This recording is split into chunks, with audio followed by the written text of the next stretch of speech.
In this chapter, we're going to begin making selections. Selections are probably the hardest thing to learn in Photoshop, but they're the most important. Let's get started.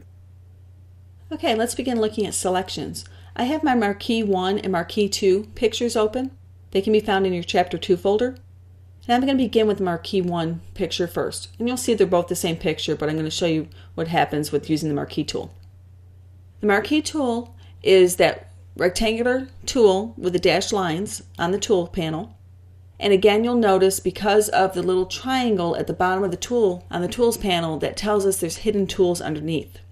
So there's actually 4 different kind of marquee tools. We've got the rectangular marquee tool, which allows you to make squares and rectangles, elliptical marquee, which is circles and ellipses, And then you've got 2 types of single row marquees that allow you to make either horizontal selections that are set at 1 pixel high or vertical selections that are set at 1 pixel wide. So let's begin with the rectangular marquee tool. The rectangular marquee tool can be used to create selections, as I just said, shaped as a square or a rectangle. So by clicking and dragging, you'll see the little crosshairs.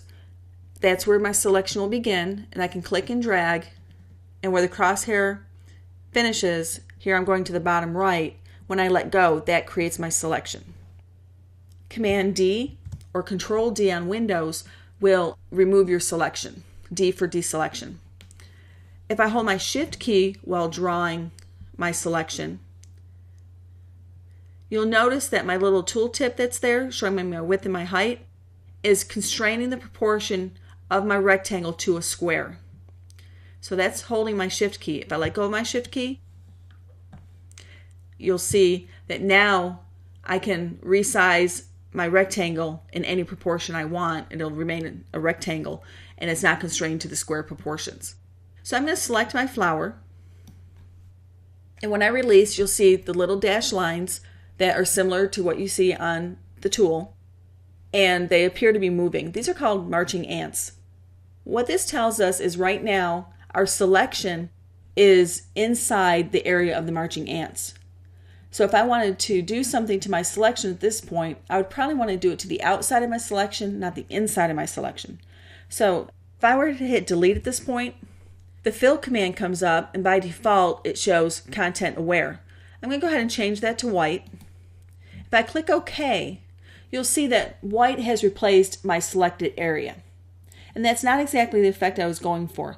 I wanted to remove the outside area.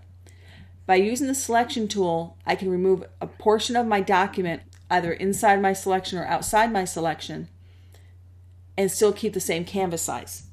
So Command Z or Control Z will let me step back 1 step in my history of what I've just done. So I brought my picture back. So I don't want to delete the inside of my selection. I want to delete the opposite of my selection. So if I choose Select at the top of my window on my application bar and I choose Inverse, that will create the opposite selection of what I just had, or the inverse of the selection. So now we see 2 boxes of marching ants, or the selected area. So this tells us my selection actually is between those 2 areas, those 2 sections of marching ants. So if I were to press delete at this point, now it comes up as white as my contents because I changed it the last time I opened this box. If I click OK, you'll see now I have a white canvas around my picture. So instead of cropping my image, that would happen with the crop tool, if I had multiple layers, the entire document would be cropped and I would lose the canvas size. I can use a marquee tool on a layer and actually remove a portion of the image. And in this case, I'm working on my background layer and I selected white, so now I've got a white margin around my picture. Again, Command D or Control D on Windows, or Select Deselect to remove those marching ants. And you'll find that sometimes if you can't do something, when you're working with selection tools, you try to do something else. Many times you'll have a selection in your image and Photoshop is preventing you from moving forward until you either commit to what you've selected or you deselect your selection. Okay, so that's just using the marquee tool, drawing a shape and making a straight edge to crop out or remove part of the image. Let's click on Marquee 2. If you haven't opened that yet, go ahead and open it now. Again, I've resized my document to fit just inside my window. We saw previously we can just double click on our hand to do that. And now let's take a look at the elliptical marquee. Same idea as the rectangular marquee, but now we're working with an ellipse. So if I click and I drag, again, I look at where my cursor is as my starting point with the crosshair. And I can click and drag and release at the location of my other crosshair, and that creates my selection. Again, I'm going to see the marching ants, and just like before, the area inside my selection is what would be affected this time and what would be removed if I press delete. Let's go ahead and press Command D or Control D to remove the selection. If we hold our Shift key while drawing with the elliptical marquee, it'll keep our selection as a perfect circle. So if we look at our tooltip, you'll notice that the width and the height are staying exactly the same. So let me go ahead and make another selection. I'm going to move my selection with the arrows on my keypad to get a better shape or area of my circle. Let me show you another trick. I'm going to Command D to remove that selection, or Control D. If you hold Option on the Mac or Alt on the Windows and you click and you drag, that will draw from the inside out. So you can draw at the point of your cursor, the starting point of your cursor, and you can drag out to create your shape. Now this gives me a better perspective on the shape that I'm drawing to get it around my flower. If I held the Shift key at the same time, it would constrain my proportion to a circle. Now when you're working with the marquee tool, you want to be careful not to go off of your canvas, because then you're going to get a straight line on that portion. You won't get the curve. So let me start my selection again. Control D or Command D to remove the selection. I'm going to hold my Alt key or my Option key and drag out. This time I'm not going to constrain it to a perfect circle, but I want to get a nice oval around my flower. If you need to move the placement of the marquee while you're creating it, just hold down the spacebar to reposition. And then I'm going to let go. So now I've got my selection. And again, just like with the rectangular marquee, if I press the delete key at this point, I'm going to lose my flower and keep the outside edge, which is not what I want to do.